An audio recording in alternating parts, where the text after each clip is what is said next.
ছাদ বাগানে আমার এই আম গাছটায় বেশ কিছু আম ধরেছে এবছর।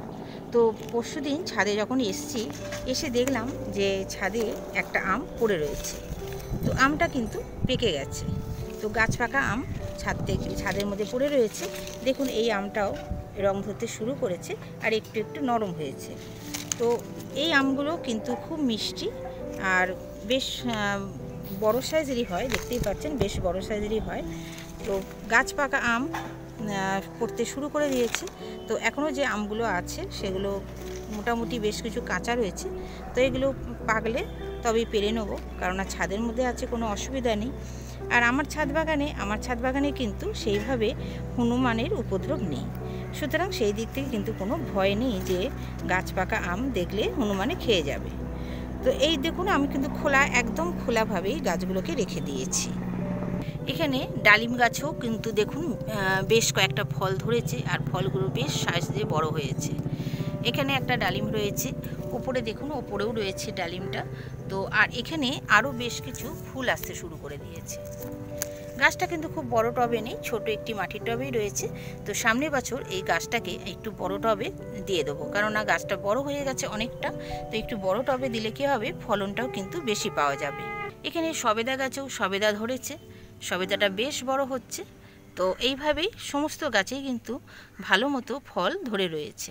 তো আমার ছাদ বাগানে আমি কিন্তু বারে বারে বলি, আমি খুব বেশি টাকা পয়সা খরচা করি না, কারণ আমি নিজস্ব চেষ্টায় একদম কম খরচে যেভাবে বাগান করা যায় সেটাই চেষ্টা করি, কারণ সবার পক্ষে অতিরিক্ত খরচ করে ছাদ বাগান গড়ে তোলা সম্ভব হয় না। এই গাছটাতে বেশ কয়েকটা কিন্তু গন্ধরাজ লেবু ধরেছে। গতকালে একটি গন্ধরাজ লেবু আমি পেরে নিয়েছি। তো দেখুন এই গাছটাতে লেবুগুলো বেশ বড় সাইজের হয়েছে আর এই লেবুর গন্ধ কিন্তু মানে খুব সুন্দর। দেখুন এখানেও বেশ কয়েকটা লেবু রয়েছে। তো লেবুগুলোর সাইজটা কিন্তু অনেকটাই বড়। প্রতি বছর এই গাছে দুবার করে কিন্তু ফুল আসতে থাকে আর এইভাবে ফল হতে থাকে। এখানে রয়েছে শরবতী লেবু, কতগুলো মৌসুমি লেবু ধরেছে দেখুন। এগুলো দেশি মৌসুমি লেবু, খুব মিষ্টি আর সেরকম কিন্তু রস, প্রচুর পরিমাণে রস রয়েছে এই লেবুগুলোতে। গাছ ভরে কিন্তু প্রচুর লেবু হয়েছে, দেখতে পাচ্ছেন। এখানে অনেকগুলো লেবু ধরে রয়েছে। আর এই লেবু গাছটা আমার বাবার হাতে করে নিয়ে এসে দেওয়া লেবু গাছ, কলম করে দিয়েছিল বাবা নিজেই। তো বাবা আজ নেই, কিন্তু লেবু গাছটা আমার সাথে রয়েছে। তো এই লেবু গাছটায় কিন্তু আমি যত্ন করতে ভুলি না, কারণ আমার বাবা অনেক কষ্ট করে নিয়ে এসে আমাকে এই লেবু গাছটা দিয়েছিল। প্রচুর কাঁটা, তো বুঝতেই পারছেন একটা লেবু গাছ নিয়ে আসতে গেলে কতটা পরিমাণে ট্রেনে বাসে কষ্ট করতে হয়। তো এই গাছটাকে কিন্তু আমি বিশেষ পরিচর্যা করি, কোনো সময় অবহেলা করি না, কারণ আমার বাবার হাতে গড়ে তোলা এই গাছটা, এটাকে আমি সবসময় যত্নে রাখি। গাছটা কিন্তু আমাকে সবসময় ফল দিতে থাকে। দেখুন প্রচুর পরিমাণে লেবু গাছটাতে হয়েছে। লেবুগুলোর সাইজগুলো কিন্তু বেশ খানিকটা বড় হয়, প্রচুর রস থাকে এই লেবুগুলোতে। দেখতেই পাচ্ছেন কত পরিমাণে হয়েছে আর লেবুগুলোর সাইজগুলো কত সুন্দর হয়েছে। এখানে আছে একটি পেয়ারা গাছ, বেশ কিছু পেয়ারা কিন্তু গাছটাতে ধরেছে। এই পেয়ারাগুলো বেশ বড় হয় আর খুবই মিষ্টি হয়।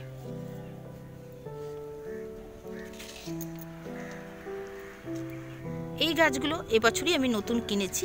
তো এই বছরে প্রথমবারে আমি কোনো ফল নিইনি। তারপরে দেখুন আমি যখন নার্সারির মালিককে জিজ্ঞেস করলাম, বলছে হ্যাঁ অনায়াসে ফল নিতে পারেন, কিছু ফল নেবেন আবার কিছু ফল নেবেন না। তো প্রচুর পরিমাণে ফুল এসছে, তো ফুল তো অর্ধেক ঝরেই যাচ্ছে। যে কটা থাকে সেটুকুনি দেখি, একটা হলেও যদি থাকে শুধু ফলটা দেখার জন্য যে কীরকম সুন্দর ফল।